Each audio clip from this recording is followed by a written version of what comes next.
place right now. And good morning, everybody. It's another video with Vel out of shell. Just waking up, about to get ready for work, shower, you know, the regular stuff. And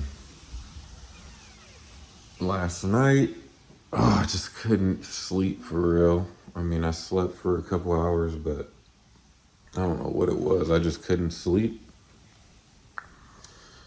And I was up all night thinking about this next video, what I'm gonna talk about.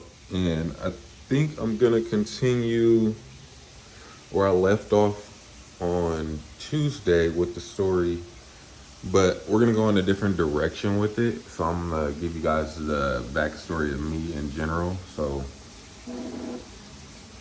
my friendships, all that good stuff. So I'm gonna tell you guys about how I met Kev and Jesse today later, and I'll also be getting back at you guys during lunch like I did the other day. So I'll probably start the story about that time. But I really appreciate everybody supporting me and going and watching these videos. It takes a lot for me to even do all this. And I appreciate anybody who comes and supports me while I'm on this journey. So I hope you guys appreciate the videos. I hope you guys appreciate the content. And I'll get back at you guys later. Thank you. All right, y'all. So we back. And where was I? Oh yeah, about meeting Kev. So story time goes like this. When I was younger, when I first moved from Oakland to Sacramento, we didn't live like where my mom lives now, which is the Valley High area.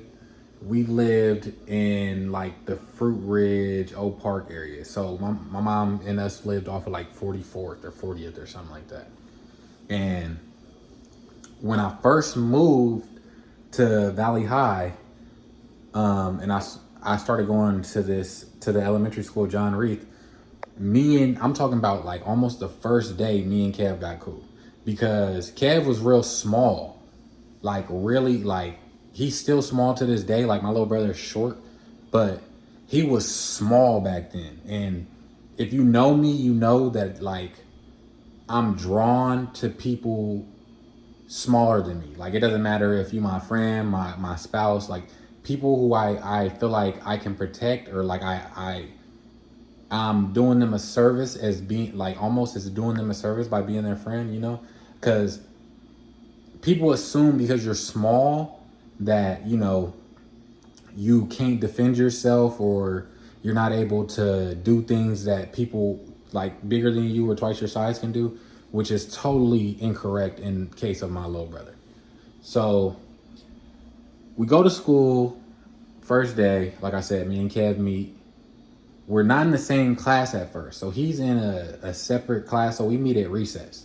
And there's this kid there. We all, like people that I knew from the neighborhood, and just like, you know, people you meet before school type shit. Like when you're young, creating friends is so easy, because as boys, it's like, oh, you like to hoop, or you like to go play with the footballs or soccer, whatever. Like you athletic, we'll fuck with you type shit. So we out at recess and we all hooping, and Kev is pretty much hooping almost on his own type deal, but you know, he's still in the area with all the rest of us. So we hooping and we playing and we doing all this. And from there, you know, we start hanging out just at school. And there was this after school program that we went to called Start. And we used to go every day after school, but Kev was going to, I forgot what it was called. It was like CDC or something, like it was another after school program, but you would have to like pay to go to that one. This one we were going for free. Like my mom had put us in it for a while. And so like I would see Kev go to that one, and like some other people go over there. And what, you know, me, my sister, and my younger sister, we were all going to Start. So we'd be there every day after school. And one day Kev getting picked up, and mind you, we finally like is talking, because we had seen each other so much at school. We like, oh, what's up, bro? What's up, Kev? What's up, Norvell? You know, stuff like that through like the hallway, and when we see each other throughout the day. But this day, we are leave, like we're getting ready to go into start, but we seeing everybody else leave because you have to like go to start at a certain time to like check in so that they know you at the program actually. And it's like 30 minutes after you actually get out of school. So we sitting there and we chopping it up with everybody, and we're getting ready to go to start, and KFC is all walking towards the same direction. Like me, the homie Michael, like a whole bunch of other people that were in the start program that weren't in this other one that you had to pay for type shit. So he asked me, he like, hey bruh, like what y'all be doing after school type deal. And I tell him, and we convince his pop to let him come to the start type deal. So he start coming to start with us, and then from there, Kev would go to start with me, and then from there would come home with me, and his dad would pick him up from my house because his dad was working like all these hours. So he'd be working, and Kev would be kicking it at the house with me and my family. And you know, when you kick it around somebody for so long with your family members, like your brothers, your sisters, and they're always there, they pretty much become a part of your family. So Kev would be coming over, and we had pretty much all the same interests. Like me and bro liked all the same shit: video games, wrestling, cars, female. Like our interests were so similar, it was almost weird at points because I'm like, this ain't like my biological brother, but this nigga like likes almost all the shit that I like.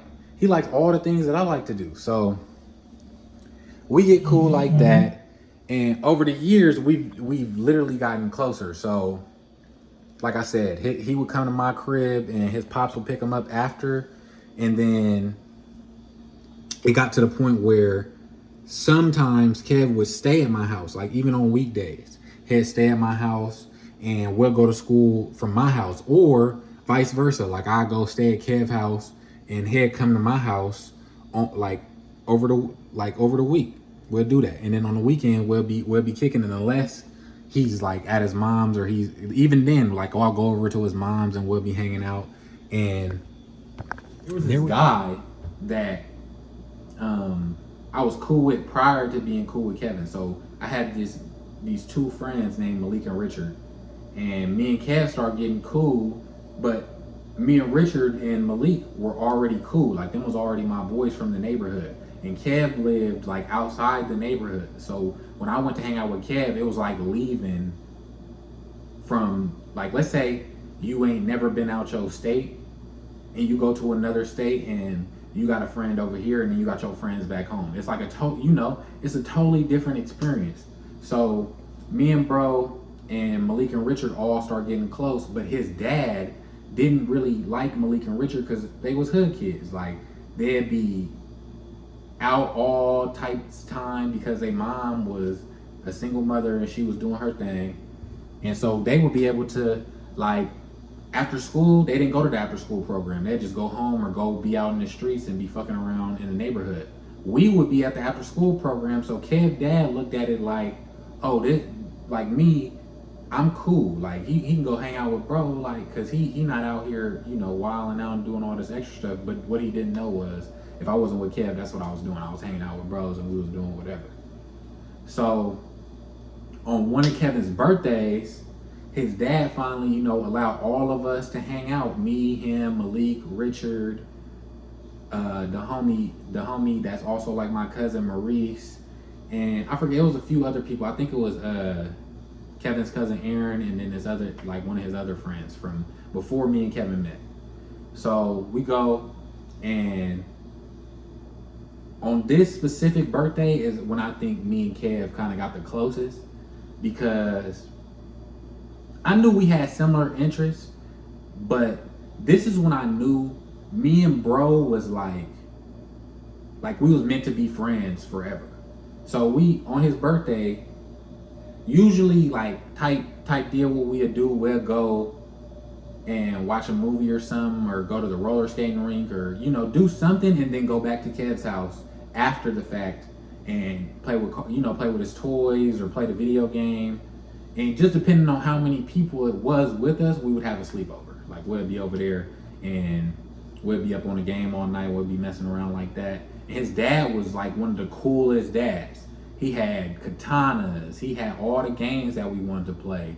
He always got Kev all the cars, and he never was forceful of us not to be able to play with Kev's stuff when Kev's not around. Like if Kev was in the room going to sleep, his dad is still, oh, y'all can still play the game, or y'all can eat, y'all can do whatever, have fun. Like he was a cool dad. Like he always made the boys feel like we the boys, we good. And so like I said, on this birthday, we went and we was going to see Rush Hour 3. And if anybody like y'all learn soon that I'm a big Rush Hour fan, because when I was younger, my granddad would send me VCR tapes. You pop the tape in the VCR type, like the old joint. Now we not talking about DVDs. We talking about a rectangle. You gotta want, that type deal. And you feel me? We go, we watch. Like he would send them to me. My granddad would send them to me all the time. So we go and watch Rush Hour 3. Me, Kev, Maurice, the whole group. We all go and watch it. And on our way back from watching the movie, the homie Maurice is having an asthma attack. So me, Kev, everybody, like Malik Richard, we all we going back to Kev's house, and Maurice is having this asthma attack. So Kev's dad has to drop everybody back off at home. And when I say everybody, I mean everybody. So he's taking Maurice home so he can go get taken care of for the asthma attack. He's taking Richard and them home. He's taking, everybody home. And when it comes to time for me to go home, we don't go to my house. We go back to Kev's house. And now I'm like, oh, we best friends. Like, he said he was taking everybody home, but he didn't take me home. And when I tell you, from that day forward, you could not separate me and bro. You couldn't take us almost apart. Like after that, we was doing everything together. We was in drumline, we was in band, we was in sport, like flag football together. Kev never really played tackle football with me. So we was in flag football. We was on the start basketball team. So me and bro would do pretty much everything together. And with that being said, going forward, that's almost how our lives was. Like we went to the same middle school for a while. And then when I finally moved, Kev moved from Sacramento. So I still was staying in Sacramento, but him and his pop moved from Sacramento to go to the Bay Area. So he was living in Union City. And even after he moved out of the city, me and bro always stayed in contact. Like he'd be like, oh yeah, you need to come and spend the weekend with me. Come out here with me in Union City and mess with me. And for a while, I wasn't able to. Like I was almost scared to go out there by myself. Like not because I wasn't cool with Kevin, his pops, and I was just on a different move out here. Like I was still in sports, so I was doing football, I was doing baseball. Not to say bro wasn't doing the same thing, because when he moved out there, he was still running track, playing baseball, doing the same thing that we was doing here. But I want to say our relationship never got any, there was never any strain in our relationship. We always stayed as close as we were when we were kids as we are now as adults. Like I can call Kev right now, and I'm gonna pop some pictures on the screen throughout the story to show y'all who I'm talking about and stuff like that. And I'm telling you, me and bro done been through some of the craziest shit together. We done went to parties where as kids, he's dealing with somebody and he putting me on, and we just out late night just walking around with these shorties in Union City. And I'm thinking at the time, because I'm on my P's and Q's at the time, because we teenagers and I've already dealt with a bunch of weird shit prior to going and dealing with him. So I'm big bro. If he want to go hang out, I'm on point. I'm watching the moves. I'm watching anybody doing anything around us type deal. I'm doing that. So I've always been protective of Kev. And no matter what, how old because me and Kev the same age. He's a month or so younger than me, because his birthday in July, mine in March. And no matter what, I've always treated him like my little brother. Not to say like I son him or I little bro him, but I'm real protective of Kev. No matter who you are, I will fuck you up behind my little brother. Period. So maybe about a year ago on my birthday, I've never really told like Kev this. Like I've told him I appreciate him, but I've never told Kev this. If it wasn't for him, on my birthday, I wouldn't have been doing nothing. Like I would have been at home, chilling, bored, probably sad, like just because birthdays aren't big for me. Like to me, they're another year of us getting older and closer to death. And I celebrate my birthday, but I'm just like, all right, let's get on to the next like celebration. Let's celebrate something else. Let's do something else. So this specific year, bro is like, I'm finna take you out. You know, we're gonna go to dinner, we're gonna do this, we're gonna go to the club, we're gonna do this. And everything that he said we was gonna do, we did. And I'm forever grateful for him for that time and that experience that I was given, because when I show you, I'm gonna put the video at the end, but when I show y'all the type of like things I was able to do at this time in my life, and mind you, I'm still not as financially free as I want to be. So this is something that I probably wouldn't have ever been able to do if it wasn't for bro. And for that, that's why I'm making this video. Like this, not just because of what he did, but he doesn't have to do these types of things. Again, he's not my biological brother. So when someone like that does something like that in your life and makes those types of arrangements for you to have fun and make you feel comfortable and make you happy on your special day. And again, this ain't my biological brother. Like, not to say that my biological brothers wouldn't do anything like this, because they would. They look out for me in ways that I'm forever grateful to. But Kev ain't my brother. Like, he's not my dad's son. He's not my daughter's son. Like, I mean, he's not my mom's son. Like, he's not somebody that was born in our family. Like, he just became a part of it because he's been around for so long. He's always been solid. So for that, I'm forever grateful for my dog. And I just thought I would tell you guys pretty much how we met, so that when I tell these stories in the future, I don't have to go back and explain like, oh, this is who Kev is, or oh, this is who so-and-so is, because I've already gave y'all the breakdown of who these people are. So with that being said, I'm gonna go ahead and get out of here for tonight. I know this vlog wasn't as long as the second vlog. I know the second vlog is probably gonna be the longest, because there was so much being said about the proposal and leading up to me getting married. So from now on, the vlogs are probably gonna be pretty not like 30 to an hour long. They'll be long, but they won't be as long as that. And again, I appreciate you guys just watching and listening to these stories and listening to me get my daily therapy out, like my daily thoughts out.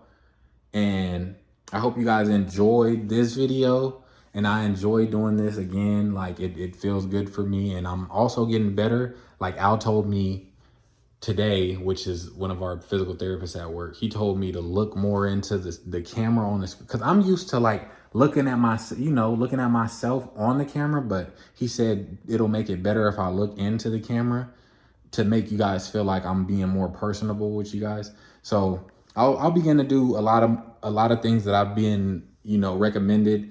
And yeah, so that's the end of the vlog for tonight. And again, I appreciate you guys for watching. I appreciate you guys for supporting everybody that's watching from wherever you are. I hope that these stories and this journey helps you in any way. If it's the advice, if it's the friendships, if you just need a laugh, or you need to hear these stories that are common to yours, just come and take a seat with me and veil out a shell. So I appreciate you guys. With that being said, I'm going for the night. I appreciate you guys one more time, and I'll be out of here. Thanks. All right, guys. Hey, it's Norvell back again. Starting off the middle of the vlog. Just got home from work, about to get ready to cool down, listening to a little music. One of my favorite songs right now. But hope everybody's had a good day. My day's been pretty busy. so I haven't been able to vlog much like at lunch or at work. And so just trying to get some good lighting so I can get this off. And so now I'm gonna give you guys a story time in a little bit. I'm just waiting on my boy. I'm gonna go meet him real fast. And then once I get back home, I'm gonna give you guys a story time about how me and one of my best friends actually became best friends, and how he's been like a big part of my life from the younger years to now. And I'm talking about me and bro have been locked in since what, maybe our first grade year, maybe even before that, but we've been locked in forever. And he's a big integral version, like he's a big part of my growth and everything that I've been able to accomplish, because every step of the way he's had my back. Like if you have a friend like that in your life, you can totally understand. Like people will call him best friends, but he's more than just a friend to me. He's my brother. Like our parents are cool. We, like I said, we grew up together. When he moved to LA and I moved to Tennessee, like we still stay locked in like we've always been. So since that ain't changing, I thought that he would be a good part and a good beginning to how I start this vlog off, because once I tell you guys about him, I'll get to telling you guys more about myself and give you guys more of a backstory on me in regards to my upbringing, because I do come from somewhat of a broken home. Not really, because my mom was really involved in all of our lives, you know, me and my siblings, but my dad wasn't around. I had a stepdad, but my dad wasn't really there. He was off doing what most African-American fathers do, not raising their kids, which is a sad truth that most of us live with, but a lot of us won't talk about that part of our truth. So yeah, like I said, once I get back from meeting my boy, I'll get back on here and get to the story time. But I appreciate you guys for following me with this journey, because like I said, we don't know where this is gonna go. I don't know. And my boy Al told me I need to start looking more into the camera, because I be looking at the screen more, but like I know I'm supposed to look into the camera so y'all can see me in my eyes.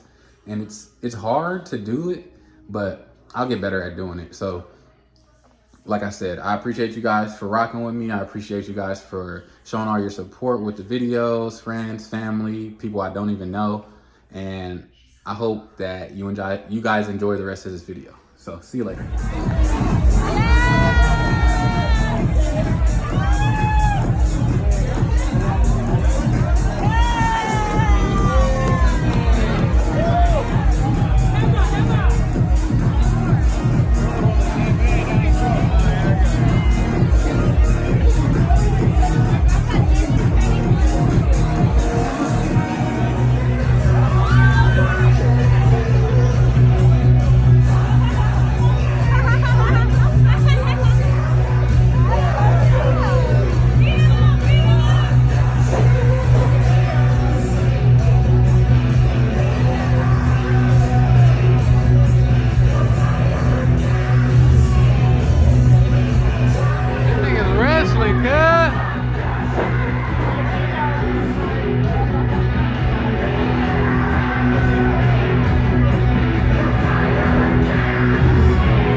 Happy birthday to Noon, man. It's Noon birthday. Thank you. Our bento box with flourless chocolate lava cake, matcha gelato, underneath sesame crunch. To recommend a little bit of gelato with each bite of the cake that will be delicious for you. Ooh! Say no more, mama. Happy birthday to you. Look. Happy birthday. And I got my watch. Oh my god. Happy birthday.